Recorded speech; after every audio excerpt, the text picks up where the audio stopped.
미라클 모닝 애청자 여러분 안녕하십니까? 우리는 어떤 병이 있으면 전문의를 찾아갑니다. 국민건강보험공단에서 실시하는 기초검사를 했을 때 어떤 이상이 있을 경우에 큰 병원을 가라고 소견서를 써주죠. 그럼 그 소견서를 갖고 큰 병원을 갈 때 어떤 의사를 선택할 것인가를 생각합니다. 이 병에 대해서 어떤 사람이 전문가인가, 어떤 사람이 정말로 잘 보는가, 이것을 생각하고 결정하고 선택하며 그 병원을 찾아갑니다. 왜냐하면 그분이 그 분야에 전문적인 지식이 있고 치료가 있다고 생각하기 때문에 그렇습니다. 우리 인생도 그렇지 않습니까? 우리 인생이란 무엇이고 어떻게 살아가야 하는가? 특별히 그리스도인들은 이 세상과 구별되어 어떻게 살아가야 하는 것인가 하는 이런 문제를 나이도 많고 전문적인 지식도 갖고 있고 경륜도 많고 그리고 어떤 권위를 갖고 이야기하는 분이 있다면 우리는 그런 분에게 고개 숙여 경청을 해야 될 것입니다. 제가 오늘부터 시작할 요한 1서 성경 공부 시리즈도 바로 이러한 사유에서 시작하려고 하는 것입니다. 권위를 가진 인생의 노년의 사도가 그 당시 소아시아에 흩어져 있는 성도들에게 하나님의 말씀을 심어주고 권면하고 위로하고 힘을 실어주고자 요한 1서 말씀을 기록을 했습니다. 그분은 바로 사도 요한입니다.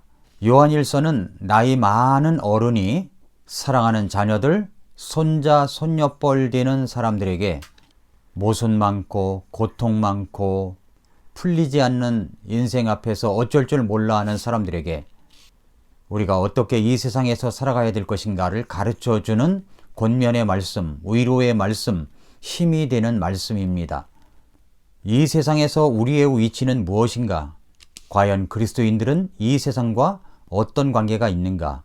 이런 문제를 풀어가면서 설명하고 권면하고 위로해주는 책이 바로 요한 1서입니다.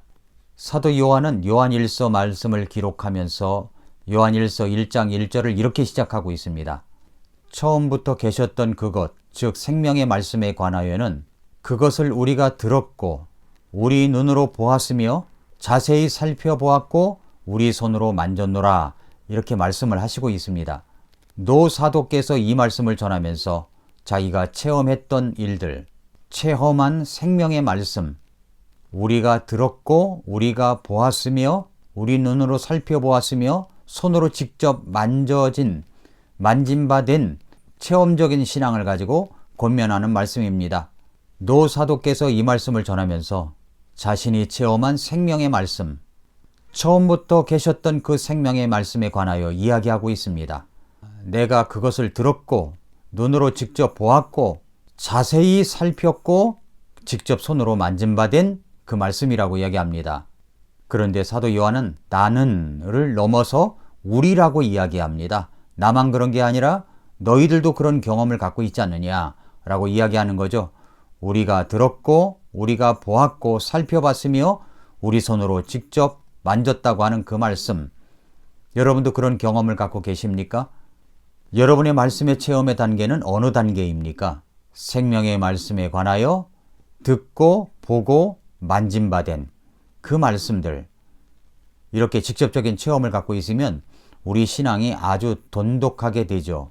총체적인 체험, 온몸으로 경험하는 이 하나님의 말씀을 경험하게 되면 우리 인생을 의미 없게 살아가지는 않습니다.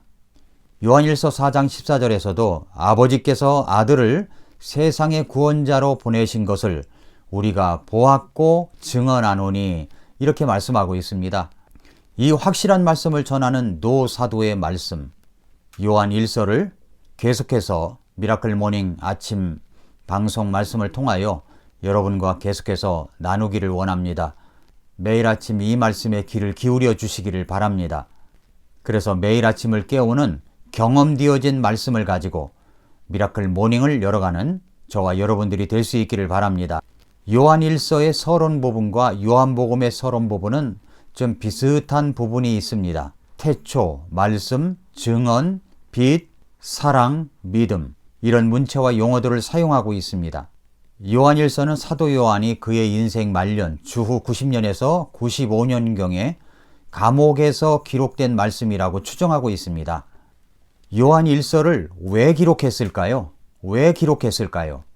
요한 1서를 기록한 목적을 알면 성경 전체가 우리에게 주는 목적도 쉽게 알 수가 있습니다. 요한이 쓴 서신서, 요한 1, 2, 3서를 생각하면 우리는 먼저 사랑을 생각합니다. 사랑의 사도 요한이 교회들에게 서로 사랑하라고 권면한 말씀이라고 생각하고 있습니다. 요한 서신서는 정말 쉬우면서도 간결한 서체로 기록되어 있습니다. 그리고 사랑을 많이 이야기합니다. 아주 쉽고 평이한 단어들을 써가면서 하나님을 사랑하고 형제를 사랑하는 것에 관하여 이처럼 아름답게 쓸 수 있다는 것은 하나님께서 요한에게 주신 특별한 달란트가 아닌가 그렇게 생각이 됩니다. 그러나 우리가 알아야 될 것은 사도 요한이 쓴 서신서는 막연하게 책상 앞에서 사랑을 노래한 그런 책이 아닙니다. 이 서신서는 요한이 그 당시에 돌보고 있던 교회들이 평안하고 은혜가 충만하고 풍족하고 그런 시대 속에 살고 있는 사람들에게 보내어진 서신서가 아닙니다. 소아시아 지역 교회들이 큰 어려움과 고통과 환난 속에 있었을 때 그 고통을 위로하고 권면하고 격려하기 위해서 쓴 서신서라는 것입니다. 그들에게 꼭 전하여 주고 싶은 긴박한 말씀이 있었습니다. 그래서 이 책 전체, 요한일서 전체를 통해서 그 당시에 있는 성도들에게 보내어주고 싶은 강력한 메시지 5가지가 들어있습니다. 왜 이 요한 1서를 기록하였을까요? 서신서 내용에서 강조한 이 5가지가 핵심을 이루고 있는 말씀들입니다. 오늘은 그 5가지 중에서 2가지만 여러분들에게 말씀을 드리고 내일 계속해서 나머지 것들을 말씀드리도록 하겠습니다. 왜 요한 1서를 기록했을까요? 첫째로 하나님의 자녀들을 격려하기 위해서 기록했습니다. 요한 1서는 믿지 않은 사람들을 위해서 기록한 것이 아니라 믿는 그리스도인들을 위해서 기록한 서신서입니다. 예수 그리스도를 믿고 구원받은 하나님의 자녀들을 향해서 기록한 책입니다. 그래서 이미 믿는 성도들을 향해서 신앙적 성숙을 격려하기 위하여 격려한 책이라고 할 수가 있습니다. 요한일서 2장 1절에 보면 나의 자녀들아, 2장 12절에 아이들아와 같은 표현들이 많이 등장하고 있습니다. 그래서 아비들아 라는 말이 13번 나오고 자녀들아 라는 말이 11번이나 나옵니다. 요한일서는 가족적인 용어가 많이 등장합니다. 이것은 예수 그리스도를 믿고 구원받은 하나님의 자녀들을 한 가족으로 생각하고 그 가족들을 격려하기 위해서 쓴 서신서라는 것을 우리가 눈치챌 수가 있습니다. 3장 1절은 이렇게 말씀합니다. 보라, 아버지께서 어떠한 사랑을 우리에게 주사 하나님의 자녀라 일컬음을 얻게 하셨는고 우리가 그러하도다. 그러므로 세상이 우리를 알지 못함은 그를 알지 못함이니라 라고 말씀을 했습니다. 이 말씀은 감정 없이 읽기에는 너무 귀한 말씀입니다. 하나님의 자녀들을 향해서 하나님의 자녀됨이 얼마나 귀한 것인지 일깨워주고 있는 격려의 메시지라고 할 수가 있습니다. 형제들아, 사랑하는 자들아. 그래서 하나님의 자녀들을 격려하기 위해서 썼다고 하는 것입니다. 둘째로 교제가 무엇이며 왜 중요한 것인가를 알려주기 위해서 쓴 서신서입니다. 교제와 친교, 사귐을 강조하는 것이 요한 1서의 주된 목적이었습니다. 교제는 수직적인 교제와 수평적인 교제가 있습니다.